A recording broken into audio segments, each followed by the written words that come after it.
ça, ce n'est pas notre idée. Parce que comment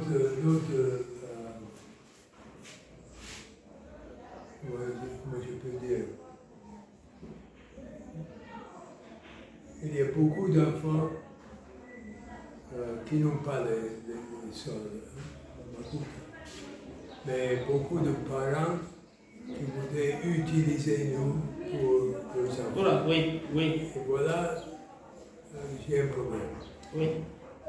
Parce que les autres avaient engagé les personnes, etc. Il y avait une seule personne qui a été acceptée. Alors, c'est une crainte.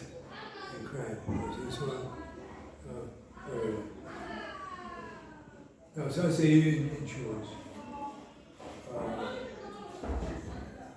L'autre chose est l'argent. Comment ça fonctionne? Par exemple, avec eux, ils nous ont donné $30 par mois pour les enfants, n'est-ce pas? Mais ça n'a pas marché. Oui.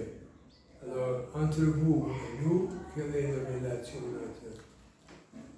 Bon. Oui, ça c'est d'ailleurs, je suis content parce qu'au moins le père Damien, il est clair et direct dans ce qu'il dit. C'est-à-dire, dans ce cas précis, comment on fait? Ça sera comme ça. Je vous explique ce qui va se passer entre nous. Vous avez des fiches signalistiques par enfant. C'est-à-dire, cet enfant, il fait la menuiserie. Combien il coûte par jour?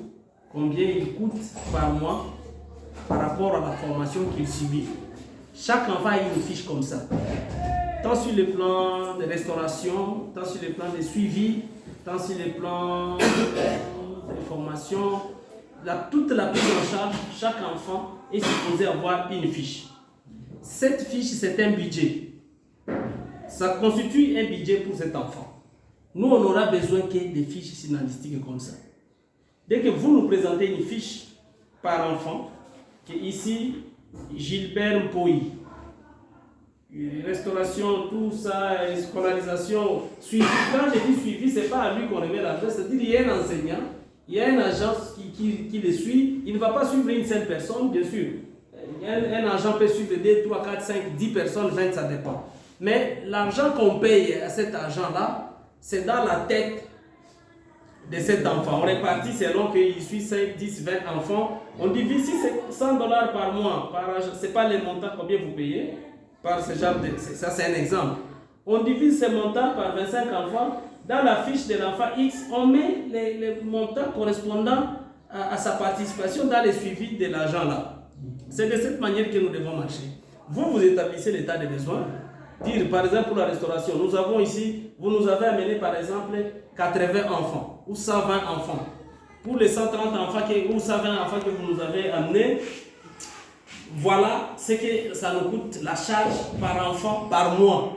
On multiplie pas ça par nombre d'enfants qu'on aura mis à votre disposition et c'est ce que nous libérons en termes de finances. Mais par contre, par après, nous on a besoin de justificatifs. Pour justifier, parce que nos partenaires, nos bailleurs sont exigeants par rapport aux justificatifs. On va juste obtenir de vous les justificatifs. Et qu'est-ce qui va couvrir tout ça? C'est l'accord qu'on aura déjà signé dans le cadre de ces projets. Vous faites déjà la formation professionnelle. Vous budgétisez tout ça, vous nous amenez juste nous, voilà, pour l'enfant X, voilà ce que nous devons pour sa formation en menuiserie, ou en coupe-couture, ou en électricité, ou en électronique, ou en mécanique, voilà. Et nous, la fondation, nous subvenons à cela. Mais au-delà de ça, il y a des interventions d'ordre général.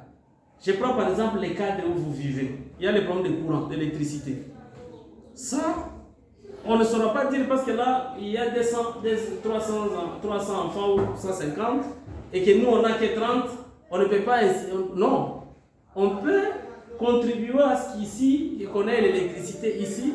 On peut faire de sorte qu'on ait des toilettes propres. Même si on n'a que 10 enfants sur 200 que vous aurez, par exemple. Ça, ce sont des activités d'intérêt commun, selon ce qu'on peut se dire maintenant. Donc, bref, moi, tout ce que je vois dans cet aspect, nous, on vient juste apporter un plus dans ce que vous faites. Notre appui dans ce que vous faites, parce que vous le faites déjà. Nous, on ne sait pas le faire dans le vide. Nous sommes de bonne foi. On peut dire non, nous-mêmes nous le faisons, mais maintenant, aujourd'hui, nous n'avons pas les cadres. Nous n'avons pas le personnel. Il faut commencer à former les gens. Vous voyez là, quand il faut commencer par la formation, ça vous prend 6 mois de formation. Il faut identifier les centres de formation. Ça vous prend des jours. Mais vous